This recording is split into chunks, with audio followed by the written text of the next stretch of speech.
The poets, not the politicians, sow the seeds of revolution. Anonymous. In April of 1895, the radical, witty, literary figure Oscar Wilde was tried in London for gross indecency.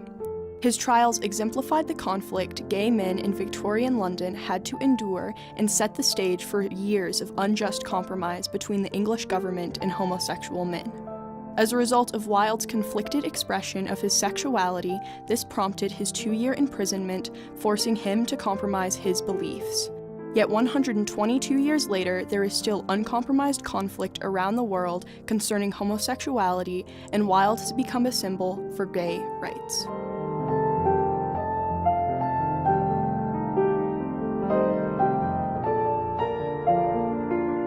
The first law regarding the illegality of homosexuality in England was passed in 1533, entitled the Buggery Act, making sodomy a crime punishable by death or life imprisonment.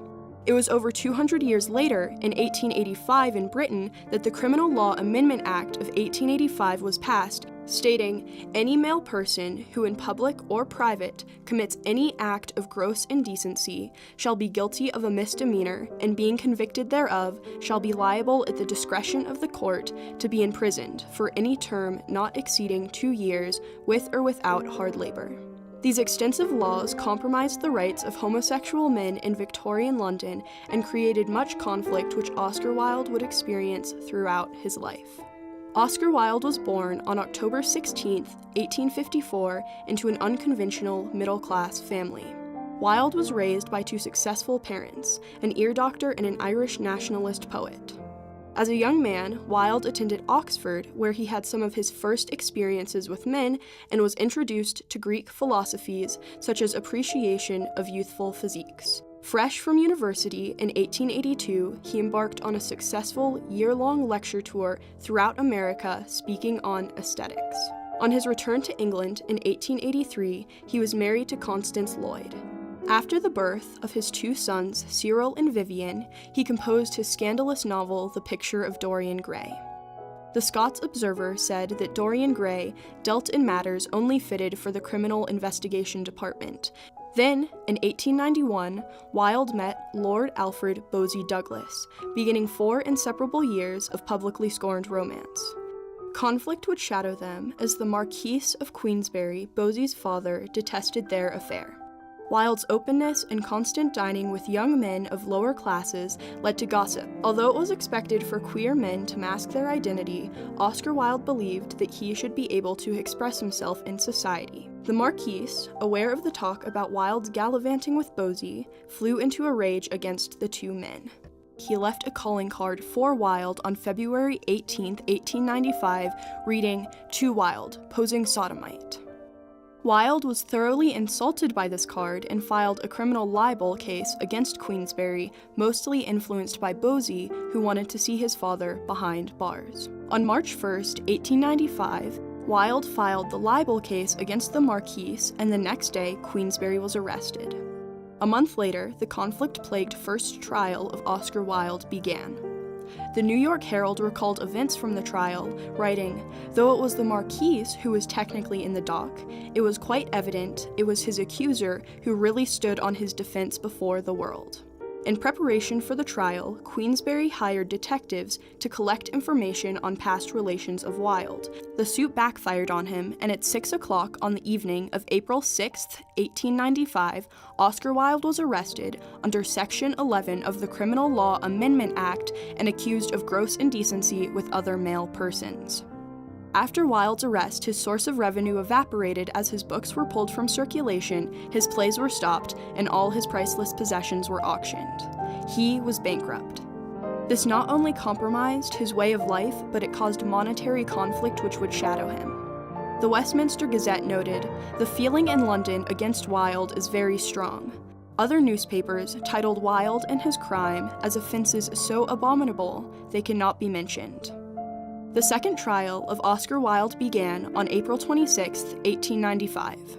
Lovers, rent boys, and blackmailers testified against him. Wilde's writing, especially his novel Dorian Gray, was deeply analyzed, as were compromising letters he had written to Bosie.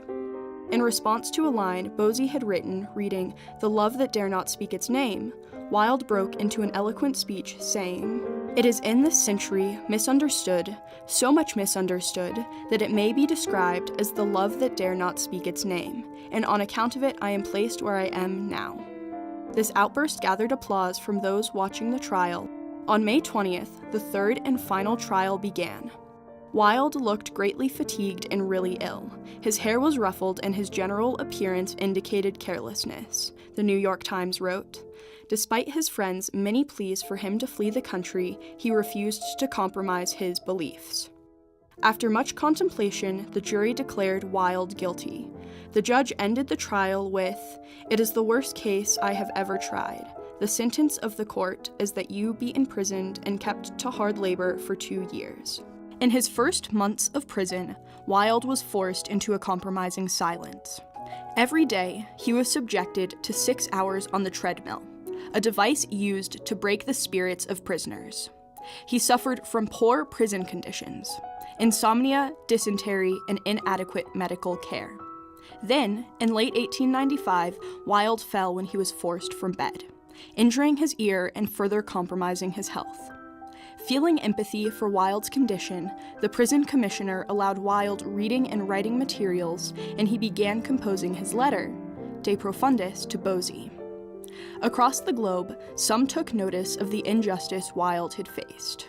A St. Louis Post-Dispatch headline read, "Wilde will be punished. It seems certain he is to be made a scapegoat for the sins of others equally guilty," alluding to the compromise Wilde faced at the hands of the British government in order to protect the Prime Minister, Lord Rosebery. Rumors concerning Rosebery's associations with other men had become more public during Wilde's trial. Queensberry issued several threats that he had incriminating information on the Prime Minister, and he wrote in a letter, "Wilde is a damned cur and coward of the Rosebery type." During the trials, newspapers reported on a mysterious ailment which plagued Rosebery, but once Wilde was convicted, Rosebery's health returned. In France, Bosie wrote in an article that Wilde was a victim, sacrificed to save a party. The mock moralists threatened a series of actions against members of the government, which would have produced a scandal without precedent. If Oscar Wilde were found guilty and punished, there would be an end to the matter. Wilde was released from prison at 6 a.m. on May 19, 1897. In the 3 remaining years of his life, he moved throughout Europe, writing sparsely. On November 30th, 1900, Wilde died of cerebral meningitis, an ear infection he suffered from since his fall in prison. Oscar Wilde died a nobody. He was a martyr to the love that dare not speak its name. As a result of Wilde's trials, homosexuality was brought more into the light. Wilde was a symbol of overcoming injustice, providing hope for homosexuals until 1967, when the decriminalization of homosexuality was enacted in Britain.